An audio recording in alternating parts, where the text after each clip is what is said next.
Welcome to learning via online. আজকের একটা special video class টেনের একটি poem my own true family. এই পোয়েমটা নিয়ে আজকের ভিডিও আলোচনা করব। মাই ওন ট্রু ফ্যামিলি কার লেখা? Ted Hughes. ওকে, তাহলে কি মাই ওন ট্রু ফ্যামিলি মানে কি? মাই ওন ট্রু ফ্যামিলি মানে মানে আমার, ওন মানে নিজের বা নিজস্ব, ট্রু মানে সত্য, ফ্যামিলি মানে পরিবার। তাহলে মাই ওন ট্রু ফ্যামিলি মানে আমার নিজের সত্য পরিবার। ঠিক আছে, মাই ওন ট্রু ফ্যামিলি আমার নিজের সত্য পরিবার। কার লেখা? Ted Hughes. ওকে, এই টেড হিউজ সম্পর্কে এবং এই কবিতার সম্পর্কে আমরা নিচের স্লাইডটি জানবো যে কি সম্পর্ক। ওকে, দেখো, আমরা আগে জানবো তা অথারের সম্বন্ধে, অর্থাৎ কবির সম্বন্ধে, কবি পরিচিতি। এই টেড হিউজের পুরো নাম ছিল Edward James Ted Hughes. Edward James Ted Hughes. Okay, তার জন্মসাল ছিল 1930 খ্রিস্টাব্দে এবং মৃত্যুসাল হলো 1998 খ্রিস্টাব্দে। এডওয়ার্ড জেমস টেড হিউজ বা Ted huge was A noted English poet and had been the poet laureate. Okay, তাহলে was a noted English poet and had been the poet laureate of great okay, of Great Britain from 1984 till his death. এর মানে কি যে Edward James Ted huge ছিলেন একজন বিখ্যাত ইংরেজি কবি এবং এই যে দ্য পোয়েট লরিয়েট। ওকে, মানে লরেট মানে কি? বিজয়ী। লরেট মানে হলো বিজয়ী।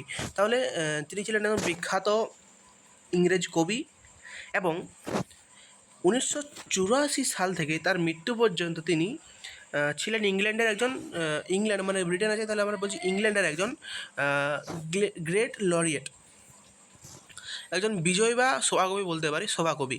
তাহলে আমরা কি জানবো যে এডওয়ার্ড জেমস টেড হিউজ ছিলেন একজন একজন বিখ্যাত ইংরেজ কবি এবং 1984 সাল থেকে আমরা এভাবে বলবো 1984 সাল থেকে তার মৃত্যু পর্যন্ত তিনি ছিলেন একজন ইংল্যান্ডের লরিয়েট বা বিজয়ী বা সভাকবি। আমরা ইংল্যান্ড বলছি কারণ গ্রেট ব্রিটেন, ঠিক আছে, ব্রিটেন আছে, তাহলে ইংল্যান্ডের একজন বিখ্যাত সভাকবি। His famous works include Birthday Letters, The Hawk in the Rain and Tales from Ovid. তার বিখ্যাত লেখাগুলির মধ্যে birthday letters, the hawk in the rain and tales from Ovid. The hawk in the rain and tales from Ovid এগুলো ছিল অন্যতম। Okay, এগুলো ছিল অন্যতম। এটি ছিল দ্য অথার বা দ্য পোয়েটের সম্বন্ধে পরিচিতি। এবারে জানবো পোয়েমটিকে নিয়ে। The poem describes the magical experience of a young child in an oakwood and indicates that human beings and trees should thrive as a single family. It focuses strongly on the need to protect our natural environment for the welfare of mankind. কবিতাটি সম্বন্ধে মানে কবিতাটি কী বলছে? কবিতাটি মানে বর্ণনা করেছে, কবিতাটি ডিসক্রাইব মানে কি? বর্ণনা। ডিসক্রাইবস দ্য পোয়েম ডিসক্রাইবস, কবিতাটি বর্ণনা করেছে ওক গাছের এক জঙ্গলে, মানে একটি ম্যাজিক্যাল এক্সপিরিয়েন্স, একটি oak of a young child in an oakwood. অর্থাৎ কবিতাটি বর্ণনা করেছে ওক গাছের এক জঙ্গলে একটি ম্যাজিক্যাল এক্সপিরিয়েন্স, একটি জাদুকর বা জাদুর অভিজ্ঞতা, ম্যাজিক্যাল এক্সপিরিয়েন্স, জাদুর একটি অভিজ্ঞতা। ঠিক আছে, এটি নির্দেশ করে একটি ইয়ং চাইল্ডের মানে একটি, এখানে কবি এক্সপ্লোর করেছে, নিজের থেকে এক্সপ্লোর করেছে বা এক্সপিরিয়েন্স করেছে যে একটি ম্যাজিক্যাল, একটি ইয়ং শিশুর বা একটি যুবক শিশুর একটি ম্যাজিক্যাল এক্সপিরিয়েন্সের কবি এখানে একটি ওকরে এক্সপ্লোর করেছেন and indicates that human beings and trees should thrive as a single family. এটি নির্দেশ করে যে মানুষ এবং যে হিউম্যান বিংস, যে মানুষ এবং ট্রিজ গাছপালা, যে গাছ should thrive as a single family, একই পরিবারের সদস্যের মতো মানে বেড়ে ওঠা উচিত। এটা হচ্ছে কবির মনে হয়েছে যে এই গাছ এবং মানুষকে একই পরিবারের সদস্যের মতো বেড়ে ওঠা উচিত। It focuses strongly on the need to protect our natural environment for the welfare of mankind. কবিতাটি তীব্রভাবে আলোকপাত করেছে বা তীব্রভাবে যেটি নিজের কবিতাটি এখানে বোঝানোর চেষ্টা করেছে বা কবিতাটির প্রভাব এখানে এমনভাবে প্রভাব ফেলেছে যে মানব জাতির কল্যাণে প্রাকৃতিক পরিবেশকে মানে কি সুরক্ষিত করা কতটা প্রয়োজনীয় তার উপর এখানে মানে ওই কবিতাটি করা হয়েছে। অর্থাৎ এই যে দিনের পর দিন গাছ ধ্বংস করে দেওয়া, গাছ কাটা, এগুলো তো একটা মানে একটা প্রবলেম, ডেলি লাইফে একটা প্রবলেম সবাইকারই। ধরো প্রবলেম মানে যারা যারা গাছ কাটছে তাদের জন্য প্রবলেম হবে কি, যারা গাছ কেটে যাচ্ছে বা ডেলি লাইফে। তাহলে এখান থেকে মানে কবি এখানে ওইটাই বলতে চাইছে যে মানুষদের মতো পরিবার সদস্যের মানুষের পরিবার সদস্যের মতো গাছগুলো কিন্তু বেড়ে উঠছে। কবিদের তীব্রভাবে আলোকপাত বা প্রভাব ফেলেছে মানব জাতির কল্যাণে এক প্রাকৃতিক পরিবেশে সুরক্ষিত করা কতটা প্রয়োজনীয় তার উপর। তাহলে এতটা সম্বন্ধে হচ্ছে কবিতা এবং কবির সম্বন্ধে জানলাম। ভিডিওটা বেশি বড় হয়ে যাবে মনে করছি, আশা করছি, কারণ আজকে শুধু আমরা কবিতার সম্বন্ধে জানবো। তারপর এটা পার্ট 1 হবে কবিতার, এবং পার্ট 2তে আমরা কবিতার প্রশ্নোত্তর সম্বন্ধে আলোচনা করবো। তাহলে চলো আমরা কবিতাটা পড়তে শুরু করছি। ওকে, চলো কবিতাটা শুরু করছি। রাইট, এখানে কবি কিন্তু নিজের বর্ণনাটা এখানে দিয়েছেন। ওয়ান্স আই বলেন আই, তাহলে কবি এখানে নিজের বর্ণনাটা এখানে দিয়েছেন নিজে। Once I tripped in an oak wood, I was looking for a stag. Once I tripped in an oak wood, I was looking for a stag. একবার নিঃশব্দে, ট্রিপ মানে হচ্ছে নিঃশব্দে বা শব্দ না করে, বা যেটা বলে আমরা বলি না হামাগুড়ি দিয়ে হামাগুড়ি দিতে যাওয়া। তাহলে একজন মানে একবার কবি নিঃশব্দে বা মানে নিঃশব্দে বলাটা বেটার হবে এখানে। তাহলে একবার নিঃশব্দে এক ওক গাছের বনে কবি গিয়েছিলেন বা আমি গিয়েছিলাম।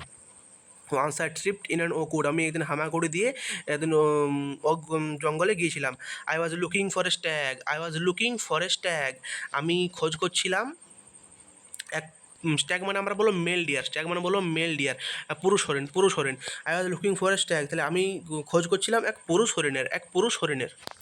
I met an old woman there, আমি সেখানে এক বৃদ্ধ মহিলার সাথে সাক্ষাৎ হলো বা আমার দেখা হলো, বা আমি সেখানে একটা বৃদ্ধ মহিলার সাথে সাক্ষাৎ করলাম। All knobbly stick and rag, all knobbly stick and rag, মানে নোবলি মানে কী বলবো, নোবলি মানে হচ্ছে আনস্টেডি বলতে পারো, আনস্টেডি মানে সে থাকে না অনেকগুলো আনস্টেডি মানুষ, যেগুলো মানে গাটওয়ালা বা যেগুলো একটু বেশি টাইপের হয়, গাটওয়ালা, ঠিক আছে, গাটওয়ালা। তাহলে all knobbly stick and rag, অর্থাৎ স্টিক মানে জানি লাঠি এবং র্যাগ মানে ছেঁড়া কাপড় আর কি। তাহলে আমি সেখানে I made an old man there, আমি সেখানে একটি বৃদ্ধ মহিলার সাথে সাক্ষাৎ করলাম বা আমার একটি বৃদ্ধ মহিলার সাথে সাক্ষাৎ হলো। All knobbly stick and rag, গাটওয়ালা লাঠি হাতে ও ছেঁড়া কাপড় পরা, মানে ওই ওল্ড ম্যানটির বর্ণনা কেমন ছিল, বর্ণনা ছিল নোবলি স্টিক অ্যান্ড র্যাগ, অর্থাৎ গাটওয়ালা লাঠি হাতে, স্টিক মানে লাঠি হাতে, এটি ছেঁড়া কাপড় পরে। সি সেড, সি মানে কে ওই ওল্ড ওম্যানটি বলছে, I have your cigarette here inside my bag. Your মানে হচ্ছে দ্য পয়েট যেখানে গিয়েছিল ও গুডে। তাহলে I have your cigarette here inside my little bag. তিনি বললেন বা সি সেড, তিনি বললেন, আমার এই ছোট্ট থলির মধ্যে বা ব্যাগের মধ্যে তোমার গোপন তথ্য আছে। সিগারেট মানে গোপন, হ্যাঁ, গোপন তথ্য আছে, আমার এই ছোট্ট ব্যাগে বা ছোট্ট থলির মধ্যে তোমার গোপন তথ্য আছে। তাহলে এই 3টি লাইন বোঝা গেল। নেক্সট চলে যাচ্ছি।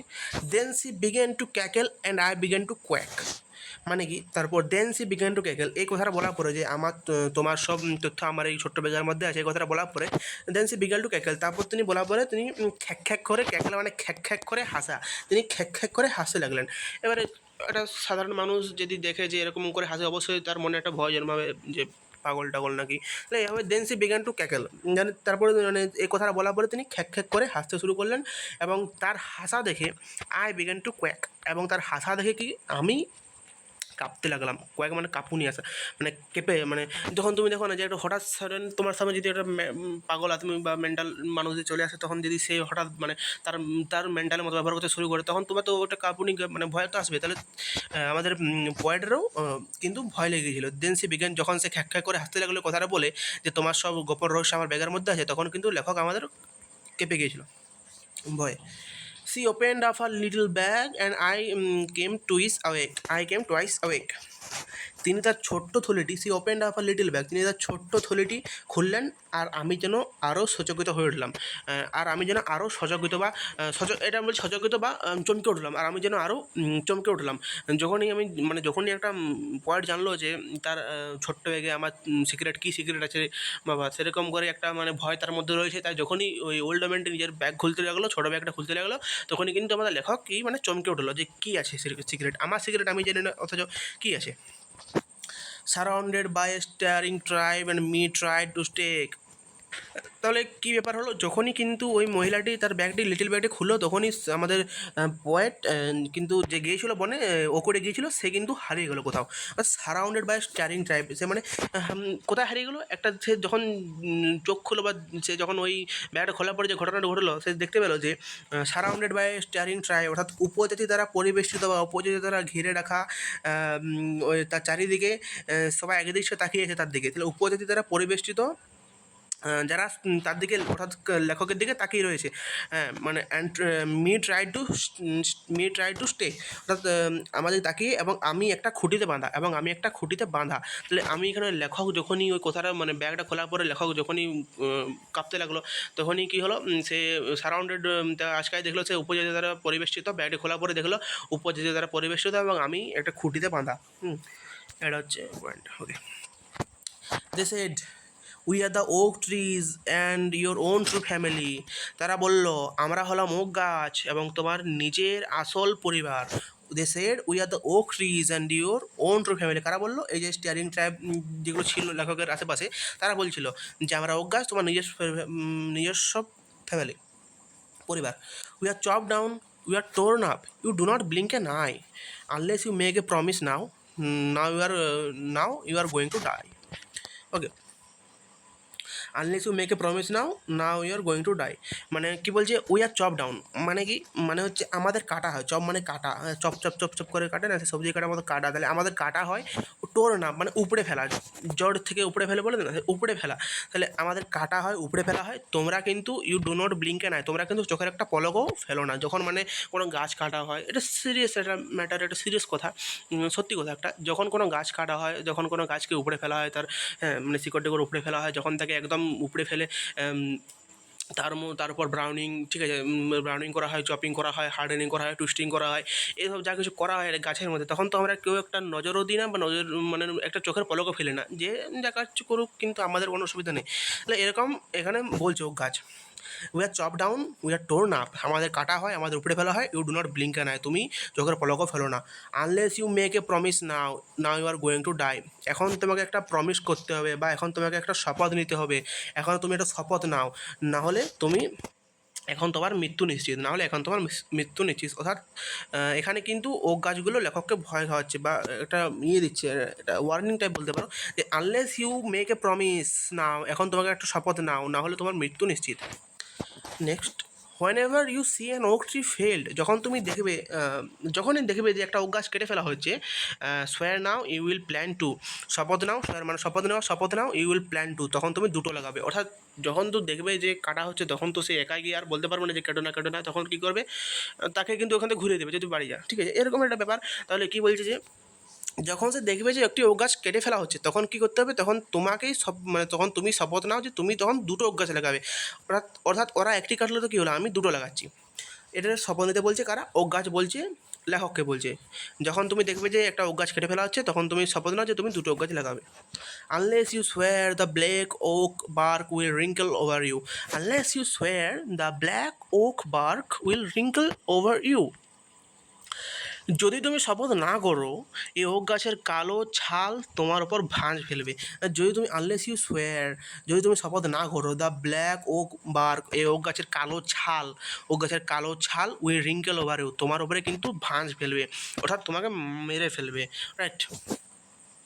And root you among the oaks where you are born but never grew, এবং তুমি ওই ওক গাছগুলির ভিতরেই আটকে থাকবে, বা আটকে পড়ে যাবে, ওখানেই রয়ে যাবে যেখানে তোমার জন্ম হয়েছিল, কিন্তু আর বৃদ্ধি হয়নি। এখানে এটাই বলতে চাইছে যে তুমি যদি শপথ না নাও, তোমাকে ওই গাছের কালো ছালগুলো ঝরে ফেলবে, এবং কী করবে, তোমার চারিদিকে ভাঁজ ফেলবে, এবং তুমি ওখানেই আটকে রয়ে যাবে, ওই ভাঁজের মধ্যে আটকে রয়ে যাবে যেখানে তোমার জন্ম হয়েছিল, কিন্তু বৃদ্ধি হয়নি, right.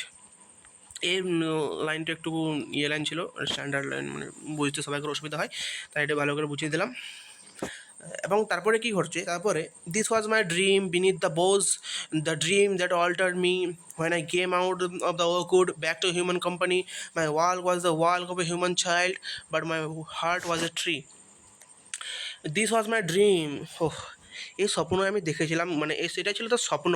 This was my dream, এই স্বপ্ন আমি দেখেছিলাম গাছের তলায়, বিনিথ দ্য গাছের তলায়, ঝোপের তলায় অনেক সময় বলে থাকে, গাছের তলায়। The dream that alter me, যে স্বপ্নটা আমাকে অল্টার মানে পাল্টে দেওয়া, চেঞ্জ করে দেওয়া, যে স্বপ্নটা আমাকে পাল্টে দিয়েছিল, চেঞ্জ করে দিয়েছিল, বদলে দিয়েছিল। When I came out of the ওকুড, যখন আমি ওক জঙ্গল থেকে, ওক গাছের বন থেকে বেরিয়ে এলাম, ব্যাক টু হিউম্যান কোম্পানি, মানুষের জগতে যখন ফিরে এলাম, মানে ওই যে মেল স্ট্যাগ খুঁজতে গেছিলো, সেখান থেকে বেরিয়ে এসে পরে মেল ডিয়ার খুঁজতে গেছিলো, সেখান থেকে বেরিয়ে এসে পরে যখন সে মানুষ জগতে আবার ফিরে এলো, ওই খোঁজার ইয়ে করে, মানে my walk was the walk of a human child, আমার হাঁটা ছিল মানুষের সন্তানের মতো, কিন্তু আমার হৃদয়টা হয়ে গেছিলো একটি গাছের মতো। But my heart was a tree, কিন্তু আমার হৃদয়টা হয়ে গেছিলো একটি গাছের মতো। কেন হয়ে গেছিলো গাছের মতো? কারণ গাছগুলো তাকে এত ভয়ঙ্কর ভয়ঙ্কর স্বপ্ন দেখালো যে তার হৃদয়টা গাছের মধ্যে ভয়ঙ্কর না হলেও তার প্রতি গাছের প্রতি ভালোবাসা, তার মানে গাছের প্রতি যে তার যে গাছ কাটা সেই থেকে তার প্রতিবাদ কিন্তু বেরিয়ে এসেছে। ঠিক আছে, তাহলে যখন বলছে যে আমাদেরকে যখন কেটে ফেলা হয়, যখন উপড়ে ফেলা হয়, তুমি চোখের একটা পলকও পিটকাও না, ঠিক আছে, তখন এইভাবে তুমি একবার প্রমিস করো, যখন একটা ওকটে কাটা হবে তখন তুমি দুটো লাগাবে। যদি তুমি প্রমিস না করো, তোমাকে কিন্তু ওক গাছগুলো কালো ভাঁজ ফেলে দেবে তোমার উপরে, এবং তুমি সেখানে আটকে রয়ে যাবে, যেখানে তুমি জন্ম নিয়েছিলে ঠিকই, কিন্তু তোমার বৃদ্ধি হয়নি। এই স্বপ্নটাই দেখেছিল কবি ওক গাছে, অর্থাৎ মহিলার যখন সেই থেকে শুরু করে স্বপ্নটি দেখেছিল, এবং স্বপ্নটি তাকে পাল্টে দিয়েছিল, তার মানুষের জগতে এসে, কিন্তু তার হাঁটার ছিল মানুষের সন্তানের মতো, কিন্তু তার হৃদয়টা হয়ে গেছিলো গাছের মতো। রাইট, ক্লিয়ার হয়েছে সবাইকার আশা করি। ওয়ার্ড নেস্টগুলো মানে ওয়ার্ড নেস্ট মানে শব্দের বাসা, শব্দ জুড়িগুলো। স্টেক মানে মেল ডিয়ার, নোবলি মানে আনস্টেডি, সোয়ার মানে প্রমিস, অল্টার মানে চেঞ্জ। স্ট্যাগ মানে মেলে মানে পুরুষ হরিণ, নোবলি মানে আনস্টেডি মানে অস্থির বলতে পারো, অস্থির বা হ্যাঁ অস্থির, সোয়ার মানে প্রমিস শপথ নেওয়া, অল্টার মানে চেঞ্জ পরিবর্তন করা। তাহলে আশা করি পুরো কবিতাটা তোমাদেরকে আমি পুরো বোঝাতে পারলাম, অনেকটা সময় চলে গেল। কবিতাটি সবাই যারা ক্লাস 10-এর ছাত্রছাত্রী তারা অবশ্যই পুরো ভিডিওটা দেখবে, এবং বুঝতে যদি কোনোখানো বা কোথাও অসুবিধা হয়ে থাকে অবশ্যই আমার কমেন্টে জানাবে, আমি চেষ্টা করব বুঝিয়ে দেওয়ার ভালো করে। আশা করি কবিতাটা বুঝতে পারলে সকলে, কারণ খুব ভালো করে বুঝিয়ে দেওয়া হলো। যদি তাও অসুবিধা থাকলে অবশ্যই কমেন্টে জানাবে, কোনো নির্দ্বিধায় জানাবে, কোনো চাপের ব্যাপার নেই, বুঝিয়ে দেওয়া হবে আরও। তো আজকের মতো এখানে রাখছি। কবিতাটা যদি ভালো লাগে থাকে অবশ্যই ভিডিওটাকে লাইক করবে এবং চ্যানেলটাকে সাবস্ক্রাইব করে পাশে থাকবে, ঠিক আছে। এবং এই কবিতারই পার্ট 1 ছিল এটা, এই কবিতার পার্ট 1, এবং পার্ট 2 আমরা আলোচনা করব এই কবিতার ইয়ে নিয়ে, কী বলে টেক্সচুয়াল যে ইয়েগুলো আছে, এক্সারসাইজগুলো, গ্রামারগুলো, সেগুলো আলোচনা করবো। ততক্ষণের জন্য চ্যানেলটিকে সাবস্ক্রাইব করে রাখো, এবং পার্ট 2-তে পুরো পিডিএফটা তোমাদেরকে আমরা দিয়ে দেবো। আজকের মতো এখানে শেষ করছি, দেখা হচ্ছে পরের ভিডিওতে। ততক্ষণের জন্য ভালো থেকো, সুস্থ থেকো, রাখছি।